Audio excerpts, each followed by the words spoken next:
तो कहानी शुरू करने से पहले मैं आप लोगों को बता देता हूँ कि मैंने एंटमैन का पहला पार्ट शॉर्ट में बना के डाल रखा है। आप पहले उसे देख लें, उसके बाद इस कहानी को कंटिन्यू करें। लिंक आपको डिस्क्रिप्शन में मिल जाएगा। तो चलिए फिर शुरू करते हैं। शुरू करने से पहले प्लीज वीडियो को लाइक जरूर करना। तो चलिए फिर शुरू करते हैं। तो कहानी शुरू होती है एक घर से। एक घर के अंदर होती है होप, जो कि बच्ची होती है, और उसके पेरेंट्स जेनेट और पिम दोनों इसको छोड़कर एक मिशन पर निकले हैं। इनका मिशन ये होता है, एक मिसाइल से अमेरिका पर हमला हो चुका है और इन दोनों को मिलकर उस मिसाइल को डिस्ट्रॉय करना है। तो हैंक पिम उस मिसाइल के अंदर घुसने की कोशिश करते हैं, लेकिन वो मिसाइल टाइटेनियम की बनी होती है, जिसको ये लोग काट नहीं पाते। हद से ज्यादा छोटी होकर, यानी आइटम से भी छोटी होकर मिसाइल के अंदर घुस जाती है और मिसाइल को तबाह कर देती है और क्वांटम रियलम में हमेशा के लिए फंस जाती है। उसके बाद हैंक पिम अपनी बेटी होप के पास आते हैं और ये सारी कहानी हैंक पिम होप अपनी बेटी को बताते हैं और कहते हैं, जैसे स्कॉट क्वांटम रियलम से वापस आया, वैसे ही तुम्हारी मदर जेनेट भी वापस आ सकती है। बस हमें उसकी सही लोकेशन चाहिए, वो कहाँ पर है ये हमें पता नहीं चल रहा है। तो इसलिए मैंने एक बनाई है मशीन जो हमें बता सकती है कि तुम्हारी मदर की एक्चुअल लोकेशन क्या है और हम दोनों जाकर उसको ले आ सकते हैं। और यहाँ पर हमें स्कॉट दिखाया जाता है, जिसके पास है उसकी बेटी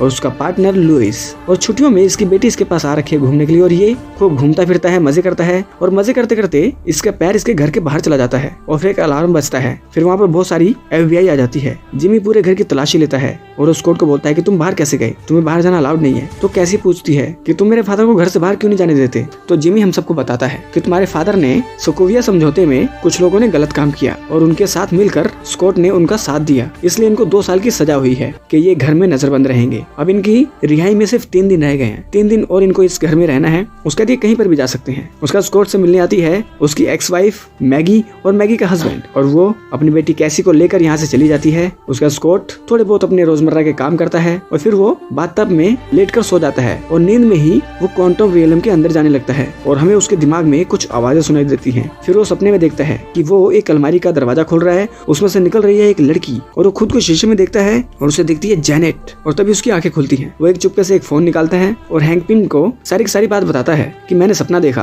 और वो सपना बिल्कुल असली लग रहा था और उस सपने में मैंने आपकी वाइफ को देखा। और तभी स्कॉट खाना खाता है और खाना खाते खाते वो बेहोश हो जाता है। फिर उसकी आंखें खुलती है। हमें दिखाई जाती है होप स्कॉट को उसके घर से उठाकर कहीं पर लेकर जाती है और वो बोलती है कि मैंने तुम्हारे घर पर जो तुम्हारे पैरों में ट्रैकर लगा हुआ था वो एक बड़ी चीटी में लगा दिया है और वो तुम्हारी रूटीन डेली कॉपी पेस्ट करेगा और तुम हमारे साथ चल रहे हो क्योंकि हमें तुम्हारी जरूरत है। तुम्हारे दिमाग में एक मैसेज है जो मेरी मदर ने भेजा है, एक सिग्नल। और होप इसको अपने घर में यानी अपनी लैब में लेकर आती है। ये लोग लिफ्ट से ऊपर आते हैं। स्कॉट देखता है यहाँ पर तो बहुत बड़ी मशीन बना रखी है हैंक पिम ने, और हैंक पिम वहाँ से निकल कर आता है और वो कहता है चलो शुरू करते हैं। और स्कॉट अपना सपना बताता है कि मैंने जेनेट को देखा जो एक बच्ची के साथ खेल रही थी और वो बच्ची अलमारी में जाकर छुपी हुई थी। तो होप बताती है वो बच्ची मैं थी, यानी कि मेरी मदर ने वो सिग्नल तुम्हारे दिमाग में डाला है और हमें इस मशीन को चलाने के लिए एक पुर्जा चाहिए। तो हैंक पिम अपनी गाड़ी को छोटा करते हैं, उसके बाद एक दूसरी गाड़ी वहाँ पर रखकर उस गाड़ी को बड़ा करते हैं और जाने लगते हैं वो पुर्जा लेने। स्कॉट कहता है मैं यही रहूंगा। उसके बाद हैंक पिम अपने घर को यानी कि अपनी लैब को छोटा करके एक ट्रॉली बैग बना लेते हैं और उस लैब को अपनी गाड़ी में रखकर ले जाते हैं।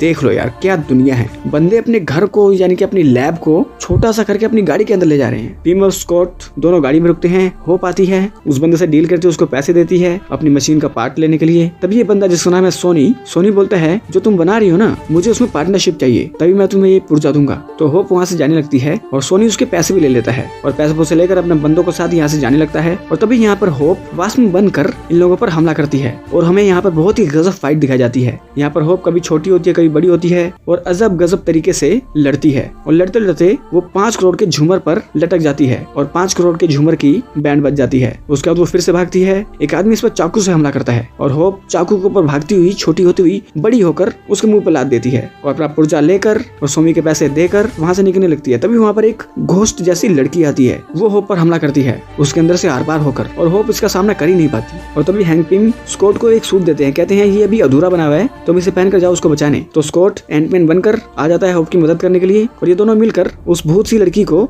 भगा देते हैं। और हमें उधर दिखाई जाती है ये भूत सी लड़की हैंक पिम के पास आ गई है, उनको टॉर्चर करके वो लैब वहाँ से ले जाती है। ये दोनों हैंक पिम के पास आते हैं। हैंक पिम बोलते हैं वो हमारी लैब उठा करके ले गई और कहाँ ले गई ये हमें नहीं पता। अब ना हमारे पास घर है ना हमारे पास लैब, हम जाए कहाँ। स्कॉट इनको बोलता है आप लोग चलो मेरे ऑफिस में। और ऑफिस में आने के बाद हमें डेव और कर्ट फिर से दिखाए जाते हैं जो कि लुइस के साथ मिलकर बहुत ही ज्यादा बकचोदी पेलते हैं। ये इतनी ज्यादा बातें करते हैं ना फालतू की, हैंक पिम का दिमाग यहाँ पर आउट होने लगता है। और बात करते करते लुइस बोलता है कि आपने उस बिल्डिंग के अंदर कोई ट्रैकर नहीं लगाया था जिससे आप उसे ट्रैक कर सकते हो। और उधर हमें दिखाई जाती है वो घोस्ट जो कि अपना मास्क उतारती है और हमें पता चला कि ये नॉर्मल लड़की है पर इसको कोई प्रॉब्लम है, तो एक चैम्बर के अंदर जाकर अपने आप को लॉक करती है और वहाँ पर रिलैक्स होती है। और इधर हैंक, होप और स्कॉट तीनों आए हैं एक यूनिवर्सिटी के अंदर जहाँ पर बिल एक प्रोफेसर है वो यहाँ पर लेक्चर दे रहा होता है। तो लेक्चर खत्म होने के बाद वो हैंक पिन से मिलता है। हैंक पिन इसको सारी सिचुएशन बताता है कि मेरे साथ ऐसा ऐसा हुआ है तो मुझे क्या करना चाहिए। तो बिल बताता है तुमने इतनी बड़ी लैब बनाई और उसके अंदर अभी तक कोई ट्रैकर नहीं लगाया। तो हैंक बोलता है मैंने ट्रैकर तो लगाया था लेकिन वो ट्रैकर पुराना जो एंटमैन का सूट था ना उसके साथ अटैच था। तो इन सबके जाने के बाद वहाँ पर पुलिस आती है और वो बिल से पूछताछ करती है कि क्या तुमने हैंक पिन को कहीं पर देखा, पर बिल मना कर देता है। और यहाँ गाड़ी में हैंक पिम स्कॉट को डांटते हैं कि तुम्हारी वजह से पुराना सूट अब नहीं रहा, अगर पुराना सूट होता तो हम अपनी लैब को ट्रैक करके पता लगाते कि हमारी लैब कहाँ रखी है। तो स्कॉट बोलता है कि पुराना सूट ना मैंने अपनी बेटी को दिया था उसकी ट्रॉफी के अंदर, तो वो हम ले सकते हैं। तो होप और स्कॉट दोनों निकलते हैं अपना सूट लेने के लिए, लेकिन स्कॉट का जो सूट है वो प्रॉपर वर्क नहीं करता, कभी वो ज्यादा छोटा होता है कभी वो ज्यादा बड़ा हो जाता है। और होप उसके सूट को फिक्स करने की कोशिश करती है लेकिन वो छोटा होकर अटक जाता है, उससे बड़ा ही नहीं हो पाता। तो होप उसको कपड़े पहनाती है और तभी यहाँ पर एक मास्टर होता है, वो देखता है ये बच्चा यहाँ क्या कर रहा है। स्कॉट मास्टर को देखकर भागता है और स्टोर रूम में आ जाता है। वहाँ पर वो कैसी का बैग निकालते हैं, उसमें से निकालते हैं ट्रॉफी और ट्रॉफी के नीचे होता है एंटमैन का पुराना सूट। और वो सूट लेकर वहाँ से भागते हैं और स्कॉट हमें छोटा ही दिखाया जाता है। होप और हैंक दोनों स्कॉट का मजाक उड़ाते हैं। उसके बाद हैंक ट्रैकर को ऑन करते हैं और उन्हें लोकेशन मिल जाती है कि इनकी लैब कहाँ रखी हुई है। तो ये दोनों रात को निकलते हैं अपनी लैब को लेने के लिए। जाने से पहले स्कॉट और होप बहुत अच्छे से बात करते हैं और ये दोनों उड़कर अंदर आते हैं और वो देखते हैं कि वो घोस्ट जो लड़की है वो सो रही है। चलो लैब उठाकर ले चलते हैं। और ये जैसे ही लैब को उठाने वाले होते हैं ये घोस्ट आकर इनको पेल देती है और जब इनकी आंखें खुलती हैं तो ये सब के सब बंधे होते हैं और ये घोस्ट इनके सामने प्रकट होती है और वो बोलती है कि मेरा नाम एवा है और मेरे शरीर में कुछ प्रॉब्लम्स हैं, मैं अपने आप को कई बार महसूस नहीं कर पाती और मैं हमेशा दर्द में रहती हूँ और इन सब का कारण सिर्फ हैंक है, क्योंकि मेरे फादर और हैंक एक ही प्रोजेक्ट पर काम कर रहे थे, वो क्वांटम रियलम बना रहे थे, लेकिन हैंक ने उन्हें कंपनी से निकलवा दिया, जिसकी वजह से मेरे फादर ने घर पर ही क्वांटम रियलम वो मशीन बनाई जिसकी वजह से बहुत सारी प्रॉब्लम्स हुई और वो मरने लग रहे थे। मैंने उनको बचाने की कोशिश की तो कुछ पार्टिकल्स जो क्वांटम रियलम के हैं वो मेरी बॉडी के अंदर आ गए और लोग मुझे छू नहीं पाते थे, मैं भी कभी कुछ चीजें छू नहीं पाती थी। और तभी वहाँ पर आता है बिल और हमें पता चलता है कि एवा के साथ बिल भी है और बिल ने ही एवा की इतनी मदद करी। जब एवा थोड़ी सी बड़ी हुई तो शील्ड की एजेंसी ने एवा को बोला कि हम तुम्हें ठीक कर देंगे और उसका मिसयूज किया, उसे ट्रेन किया, उसे अपने मिशंस करवाए, अपने मनचाहे मिशंस। लेकिन अब एवा को सीरियसली ठीक होना है और बिल उसकी मदद करना चाहता है एवा को ठीक करने में, और ठीक करने के लिए वो क्वांटम रियलम की वाली मशीन चाहिए जो लैब के अंदर है। तो बिल एवा का चैम्बर छोटा करता है और लैब लेकर यहाँ से जाने लगता है और तभी हैंक की तबीयत खराब होने लगती है। तो स्कॉट कहता है उधर उनकी 2 गोलियां पड़ी हैं उस छोटे से बॉक्स में, वो गोलियां इनको दो। जैसे ही बिल वो बॉक्स खोलता है उसके अंदर से निकलती है चींटियां जिनको हैंक कंट्रोल करता है और वो अपने आप को वहाँ से खोल लेता है और अपने आप को आजाद करके वहाँ से निकल पड़ते हैं ये लोग दूसरी जगह। और वहीं पर वो मशीन का आखिरी पुर्जा लगा के क्वांटम रियलम मशीन चालू करने वाले होते हैं। तभी स्कॉट को लुइस फोन करता है और कहता है कि हम यार उस बंदे के बिल देने हैं और तेरे हमें साइन चाहिए, तो बता तू कहाँ पर है। तो स्कॉट बताता है कि मैं इस एरिया में हूँ, आ जाओ। उसके बाद लुइस यहाँ से अपना सामान लेकर निकलने ही वाला होता है तभी यहाँ पर आ जाता है सोनी और वो अपने साथ लाता है कुछ बंदों को और वो स्कॉट का पता पूछता है कि बताओ स्कॉट कहाँ है जो होप के साथ है। तो लुइस कहता है मुझे नहीं पता। तो सोनी अपने बंदे को बोलता है कि इनको सच बोलने वाला इंजेक्शन लगाओ। और उधर एवा बहुत गुस्से में आ चुकी है, वो कहती है कि मैं जा रही हूँ स्कॉट की बेटी को पकड़ने, मैं उसकी बेटी को पकड़ के स्कॉट को टॉर्चर करूंगी। लेकिन बिल कहता है ये सब गलत है, ये मत करो, अगर तुम ऐसा करोगी तो मैं तुम्हारा साथ नहीं दूंगा। तो एवा कहती है कोई बात नहीं, दूसरा रास्ता भी है। और यहाँ पर लुइस को वो सच बोलने वाली सुई लगा देते हैं और लुइस पढ़ पढ़ करके पता नहीं क्या क्या अनशन बातें बोलने लगता है। तो सोनी कहता है कि मुझे बस ये जानना है कि वो कहाँ है। उसका तो फिर से अपनी कहानी शुरू करता है कि स्कॉट और होप का चक्कर चल रहा था, हैंक को पता चल गया, उसका ये दोनों धीरे धीरे अलग हो गए क्योंकि ये रिलेशनशिप ज्यादा टाइम नहीं चलता। ऐसे से करके वो फालतू की बकचोदियां करता है। तो सोनी कहता है कि देख मेरा दिमाग मत चाट, मैं सिर्फ पूछ रहा हूँ स्कॉट कहाँ है, मुझे बस ये बता दे। तो बताता है जंगल में। और तभी वहाँ पर एवा एकदम से प्रकट होती है घोस्ट की तरह और सारे डर जाते हैं और वो कहती है किस जंगल में, और लुइस बता देता है। उसके बाद एवा निकल पड़ती है जंगल में। सोनी जंगल में निकलने के लिए तैयार हो जाता है लेकिन उससे पहले वो कॉल करता है एक बंदे को जो FBI में है, उसको बोलता है कि वो लैब मुझे ला कर दो, मैं तुम्हें बहुत पैसे दूंगा। उसका वो बंदा दिखाया था जो FBI में है, वो जिमी को बोलता है कि तुम्हारा जो स्कॉट है ना, वो अपने घर से फरार हो चुका है, चलो वहाँ पर रेड करनी है। और यहाँ पर ये लोग मशीन चालू करने की तैयारी कर रहे हैं और मशीन चालू करते ही स्कॉट के अंदर जेनेट आ जाती है उसके दिमाग के अंदर और कंप्यूटर चला चला के जो भी सेटिंग्स बिगड़ी होती है उनको सेट कर देती है ताकि जेनेट की लोकेशन हैंक और होप को पता चल जाए। और कुछ सेटिंग्स करने के बाद वो लोकेशन मिल जाती है जहाँ पर जेनेट होती है। और तभी लुइस फोन करके स्कॉट को बताता है कि देखो तुम जहाँ पर हो ना, वहाँ पर पुलिस आने वाली है, एवा आने वाली है और वो पागल सोनी आने वाला है, और स्कॉट तेरे घर पर भी पुलिस आने वाली है, तो जल्दी से कुछ करो। तो स्कॉट बोलता है कि यहाँ पर पुलिस आने वाली है, एवा आने वाली है और वो सोनी आने वाला है, और मेरे घर पर भी पुलिस आने वाली है, तो मुझे जाना होगा। तो ये लोग बोलते हैं हाँ जाओ तुम, हम यहाँ पर संभाल लेंगे। उसका स्कॉट यहाँ से एक उड़ती हुई चींटी के ऊपर बैठ कर निकल पड़ता है और यहाँ पर स्कॉट से मिलने आते हैं मैगी, पैक्सटन और कैसी। और कैसी देखती है यहाँ पर तो बहुत बड़ा चींटा है, वो जिमी को रोकती है, कहती है ऊपर मत जाओ। जिमी कहता है नहीं मुझे जाने दो। तो कैसी कहती है मेरे पापा की तबीयत बहुत खराब है, उन्हें उल्टी आ रही है, लेकिन जिमी रुकता नहीं, वो ऊपर चढ़ता है और तभी वॉशरूम में से स्कॉट आता है और वो बोलता है मेरी तबीयत बहुत खराब है। और यहाँ पर होप और हैंक अपनी लैब से बाहर निकलते हैं, वो छोटी करते हैं अपनी लैब को और देखते हैं कि चारों तरफ पुलिस ही पुलिस है और सब ने इन दोनों को घेर लिया है। और यहाँ स्कॉट के घर पर ये जिमी कुछ पूछताछ करता है कि हमें पता चला था कि तुम अपने घर से बाहर गए हो, इसलिए हम यहाँ पर आए। और वहाँ पर ये FBI वाला बंदा वो लैब उठा लेता है और वो गाड़ी में रखता है, लेकिन एवा इस बंदे से वो लैब छीन कर अपने पास ले जाती है। उस बाद कैसी स्कॉट से बात करती है और स्कॉट कहता है कि मुझे होप के पास जाना होगा उसकी मदद के लिए। तो कैसी कहती है हाँ जरूर जाओ, और मुझे पता है आप होप से बहुत प्यार करते हो। और यहाँ पर होप और हैंक पिन को FBI वाले पकड़ लेते हैं, लेकिन होप अपनी हथकड़ी खोलकर अपने फादर की हथकड़ी खोलती है और ये प्लान करते हैं कि हम यहाँ से निकले तो निकले कैसे, क्योंकि यहाँ पर बहुत सारे लोग हैं जिनकी नजरों से छुप कर निकल पाना बहुत मुश्किल है, तो हमें बाहरली किसी बंदे की मदद चाहिए, पर बाहर अभी कोई है ही नहीं जो हमारी मदद कर सके। और तभी वो देखते हैं उनके सामने आता है एक सूट होप का और स्कॉट कॉल करके बोलता है कि जल्दी से तैयार हो जाओ, निकलो वहाँ से। और स्कॉट बहुत सारी चीटियों को कंट्रोल करता है, हैंक पिन FBI वाली ड्रेस डालता है और सबकी नजरों से